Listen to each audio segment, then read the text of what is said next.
Okay, I got the hole drilled in my floor, and I drilled it out to 7/16. The bolts I'm using are 3/8 inch diameter, but I wanted to give myself a little bit of play in there. This inside diameter of this little spacer is a 1/2 inch. And I'll show you here, I ground down 2 sides of this so I can put just a little stitch weld on each side. It'll go in there something like that. And I'll just put a little stitch weld on that side, a little stitch weld on the other side. And just to locate this in place, remember the force is going down on this piece, so this is just to keep it from flopping around. So, I got this piece finished, and let me crawl underneath and show you what I found. Okay, right here is where my hole comes through underneath the truck. And originally, I didn't know where the hole was going to come through until I drilled it. And so what I prepared to do is I cut this little 3" by 3" little panel, and it's the same 14 gauge that I used to make the other brackets. And I was intending to use this as sort of a reinforcing plate. I was going to weld the flange nut to this just to make it kind of a double walled panel, just to give it some extra strength. But right where the hole came through, you can see that this is in fact already a double walled panel. So all I did is I cleaned it up with the grinder, actually with the little burr rotary tool, just because space is tight in here. And I got the little nut, and I'm just going to go ahead and weld this flange nut directly to the bottom of the floor here, considering this is already a double walled panel. So the strength should be there, and so I'm just, like I said, I'm just going to weld this directly underneath here.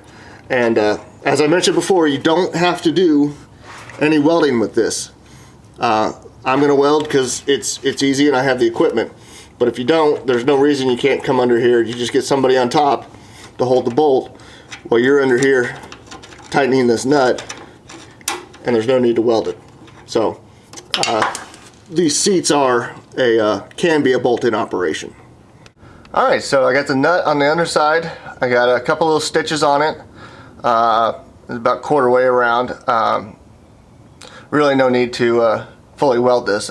I'm quite certain these are going to be sufficient. This is just to prevent it from turning, so you just have to turn the wrench from the top. So we got the bottom side done, and now I'll show you the top. Alright, here's our little spacer piece. Just a couple stitch welds holding it to the floor, just so it doesn't flop around. Yeah, just a couple little about 3/4 inch long stitch welds. I'm going to show you all the way down. I ran a tap through the nut in there. And so basically we're finished mounting the driver's seat. Just got to let that cool down a little bit. But basically, like I said, we're finished with all the mounting brackets for the driver's side, so we just got to get to work on the passenger side.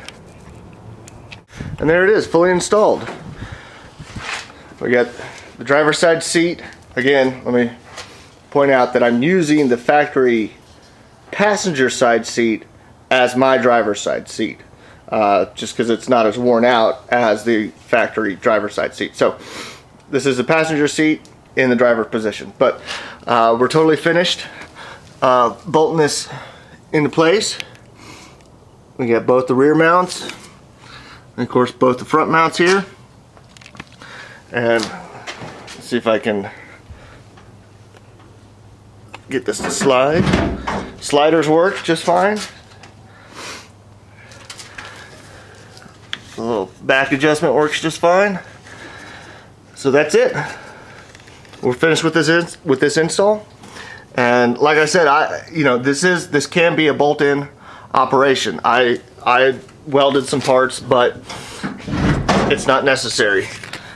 These brackets can be bolted in.